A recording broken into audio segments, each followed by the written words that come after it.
good things the year 2020 brought back into this godforsaken world is sweater vests. Now that it's 2023, I'm still here for it, and if you clicked on this video, I'm guessing you are too. Well, welcome to the cool club for crochet sweater vest lovers. Let's begin. Because I decided to crochet a houndstooth pattern sweater vest, I used two yarn colors, tan and off-white, in size 4 medium polyester yarn. In total, I ended up using about 4 skeins of both. I used a size J 6mm crochet hook and kept a darning needle on hand. I also had my black and tan houndstooth sweater vest, yes, the exact one that nearly every Pinterest girl owns in her closet, as a reference for the size and dimensions of the sweater. Oh, and a little side note, the sweater was also partially inspired by the Yarnspiration pattern that I'll have linked below. The first step to making this statement piece to any outfit, especially if you haven't showered due to homework ruining your schedule but you still gotta look put together, sweater, is the bottom ribbing. I began with a slip knot by wrapping the yarn around my 2 fingers, putting the long strand over the loop, and then pulling it through. Then I started making chains. To do that, I wrapped the yarn around my crochet hook, pulled it through the loop, wrapped the yarn, and pulled it through the loop. And in total, I made 10 chains. After that, I started making slip stitches. To do that, I went into the second chain from the hook, yarned over, pulled through, had 2 loops, and then slipped the 2 loops together. And then I continued making slip stitches throughout all these chains all the way across. Once I was done making my last slip stitch, I chained 1, flipped my work over, and now it's time to do the ribbing. To do the ribbing, I went into the back loop and just continued on doing slip stitches. Now, I made the sweater a little while ago, but if I were to make the sweater again now, to make it slay a little differently, I would crop it, and to do that, I would actually make the ribbing shorter and then make the body of this sweater vest shorter, so that it would give this cute, puffed out, cropped sweater vest look. But oversized never is out of fashion, so we'll stick to that for now. Once I got my ribbing to my desired length, which measured up to about 49-ish centimeters and 19 inches, I was ready to continue to the body of the sweater. If I wanted my sweater vest to be wider and more oversized, I could have continued on making more rows of the ribbing. With the ribbing complete, it was time to start the houndstooth pattern. Y'all have no clue how dumbstruck I was to find out that you could crochet the houndstooth pattern. It also kind of pissed me off because I realized I wasted my money buying that stupid Pinterest sweater vest. Some good old advice, kids, you don't need to buy anything if you can make it. Unless, of course, your ass is too lazy to do jack shit, which is totally understandable. Lazy bitches that stick together win together, am I right or am I right? Without fastening off the yarn and continuing from the ribbing, I started making single crochets on the long side of it. To do that, I made sure to chain 1, I went into the loop, yarned over, pulled through, had 2 loops, and then yarn over and pulled through both loops. And then I made each of these single crochets between each row of the slip stitch ribbing until I had about 50-ish stitches across, enough that it was evenly done. It wasn't curling, it wasn't too spaced out. The second row is where the houndstooth pattern begins, which is actually quite simple. Moving on to the second row, I chained 1 and flipped my work over. And then it first begins with a single crochet, just like normal. Next is a double crochet. To do that, I yarned over first, went into the next stitch, yarned over, pulled through, had 3 loops, yarned over, went through the first 2 loops, and then yarn over and went through the last 2 loops. And then the next stitch is a single crochet, and then the next stitch is a double, single, double, single, double, single, double, and on and on and on and on. And that's basically, essentially, this entire vest will be alternating single and double crochet stitches. But for the actual pattern to show, the yarn color has to change. So before moving on to the third row, my last stitch here was a double crochet. And instead of finishing off that stitch, I left the 2 loops on the crochet hook, I brought in my white yarn and finished it off like so. In this way, I changed the yarn color without needing to fasten off anything. I then chained 1, flipped my work over, and began the third row. To make the whole yarn color changing situation a little bit easier to handle, Whatever yarn color you aren't using, in this case I'm not using the tan, I'm just gonna set that towards like the bottom, but as I'm working I'm still including it in my work like so. So it's being kind of like sewed in as I crochet. So in this way I didn't have to fasten off and change the yarn, though if I wanted to go through that hassle I could have done that too. But this way it's just a little bit easier by just changing the yarn while also kind of sewing the yarn as I crochet. Now the alternating single and double crochets still applied, but to make sure the pattern was working, I knew I was on track if my single crochet was on top of a double crochet, and my double crochet was on top of a single crochet, and vice versa, blah blah blah. I kept doing this all the way across and row for row until I had about 25 rows, measuring about 12 inches or 31 centimeters. I then repeated this entire process one more time so that I had a front and back side of the body of the vest.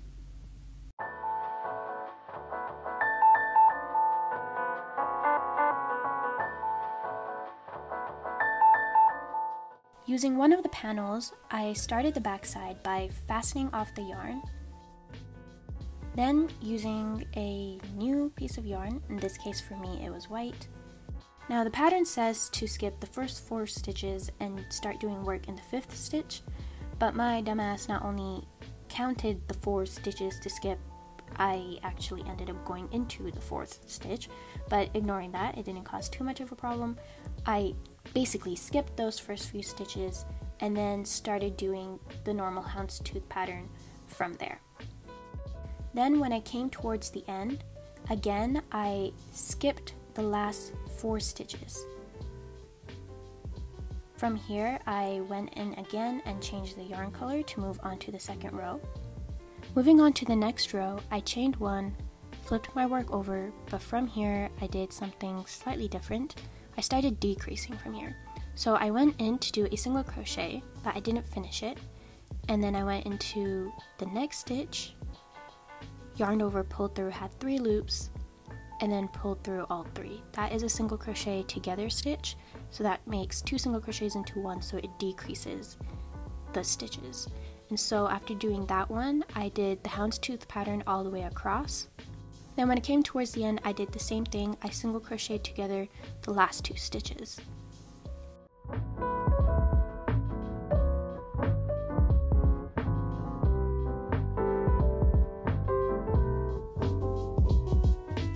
From here on out, I continued on doing the houndstooth pattern with single crochet togethers on the 2 ends of the rows until I had about 8 rows total of the decreasing pattern. So I kind of created this trapezoid triangle-y shape. Once the 7 rows of decreasing was complete, I crocheted the houndstooth pattern without any decreasing until I had about 21 straight rows that measured up to about 8 inches or 20 centimeters. The width of this backside portion over here was about 13 inches or 33 centimeters. To finish off the backside, the only thing left to do was to shape the shoulders, so I fastened off my yarn and brought in some new yarn, skipped the first 5 stitches even though I was supposed to skip 6, attached my new yarn, and then again continued the pattern, making sure that I left again the last 5 stitches alone. Once that row was complete, I went in again with my other yarn, skipped the first 4 stitches even though I was supposed to skip 5, and did the same thing, continued the pattern, and left the last 4 stitches unstitched, until I had these 2 uneven rows that will help with creating the shoulders later on in the sewing portion. No hate on Yarnspiration or anything. I thank you for providing amazing yarns and patterns to the general crochet public and its citizens like yours truly. My opinion is of no significance, of course, considering the fact that I am the one who disappears off the planet and doesn't upload videos for months. Up until this point, I was generally following the Yarnspiration pattern, but things started going downhill for the front side. I ended up following the pattern for a little bit while having constant second doubts, like certain relationships, but continued on with it to the point where I freaking hate it. So I unwound everything and started again, putting my take on the front side instead.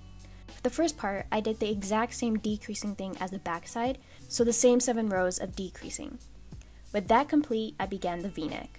So for the 8th row from the body, I started by again doing the normal houndstooth pattern. I did that for 19 stitches till I got somewhere around the midpoint, but not exactly the midpoint, like close to the midpoint.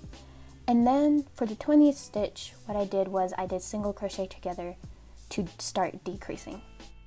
From here, I wanted to start creating that slant of that V-neck. So this is where the whole decreasing part is needed. After doing that, I chained my yarn, chained one, and turned my work around. And then for that row, I just did the normal houndstooth pattern without any decreasing whatsoever. Coming back around for the row going towards the slant, again I did the houndstooth pattern, and then when I got closer to the slant, I did the decrease again. When I was going towards the slant, I decreased. When I was going away from the slant, I wasn't decreasing. I continued doing that until it measured up to the back side, and they were both the same size, and it worked out and all measured all nice and pretty. Then once I was done with that part of the V-neck, I fastened off the yarn, skipped about 6 stitches so that I was kind of in the midpoint, attached my yarn, did the pattern for about 4 stitches, and then fastened it off. This again helps with creating the shoulders. Now all I had to do was repeat the exact same process for the other part of the V-neck on the other side, and once I was done with the decreasing portion, instead of fastening it off, because it was just the other side, the mirror side of it, all I did was again do about 4 stitches of the pattern and then fastened it off to help with creating the shoulders.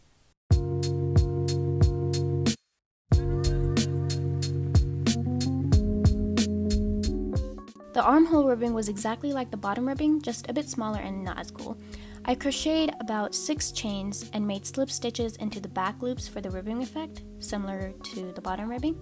And I can't say the number of rows I ended up with, nor how long it actually was in measurements, and I'll come back to that to explain why. Now, for my favorite part.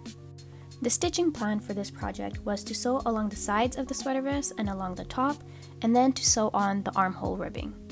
With nearly all the pieces ready, it was the moment to bring everything together. When it comes to stitching things together in crochet, there's 2 ways to do it, either with a crochet hook and those handy dandy slip stitches or a darning needle. For this, I chose the darning needle technique. I began by sewing along the sides of the vest, making sure to stop at the armhole because you need to, stick your arm through. Then I sewed along the top of the shoulders, also making sure to stop at the neck hole because, you need to stick your head through. The last step was to sew on the armhole ribbing. As I did that, I ended up short on the ribbing and it wasn't enough to go around, which was what I was afraid of and why I still don't know how much I ended up with, so I crocheted more rows of it until it matched up. Once it was attached to the armhole, I slip stitched the 2 ends of the ribbing. With that, the stitching was complete. Like any somewhat big crochet project, it's the last step that starts driving me nuts to the point of almost giving up. Kinda like whatever this adulting thing is. But here we are. This last bit of the collar ribbing was relatively simple. I made slip stitches throughout it without going through any back loops. I started doing those slip stitches along the side, and then when it came towards where the V-neck point is supposed to be, I put a safety pin in the middle just as a stitch marker, and this is going to help create that little pointy shape of the V-neck. Then I continued on along the other side and along the back. When I came around, I slip stitched with the first slip stitch I made, chained one, and then started on my second row. And when I was back at the V-neck point, I started decreasing. To do that, I started to make a single crochet like normal, went into the next stitch, yarned over, went into the next stitch, yarned over, until I had 4 loops. Then I yarned over and pulled all of them together. So every time for every row I came to this V-neck portion, that point, I always decreased the number of stitches there, whether that was 4, 3, or 2. It started getting smaller as I continued doing my rows, and I continued just the decreasing until I got the point to where I wanted it to look like. When I was done, I fastened off my yarn, and one little thing I ended up doing was I wanted it to be more pointy, so I pinched the inside of where the V-neck point is, and I just kind of sewed along it so that it was kind of more flat and more pointy. The wrist cramps ended up paying off at the end because now I finally have my own handmade, kinda sorta overrated, Pinterest houndstooth sweater vest. I styled this with an oversized white button down and some black faux leather flare leggings, both from H&M, with my platform Doc Martens. These are the Molly leather platform boots. And I added gold jewelry as accents to tie everything together. Thank you all again for bearing with me through yet another crochet project. Please comment down below what else you'd like to see me try out, and until then, see you in the next one. Toodles!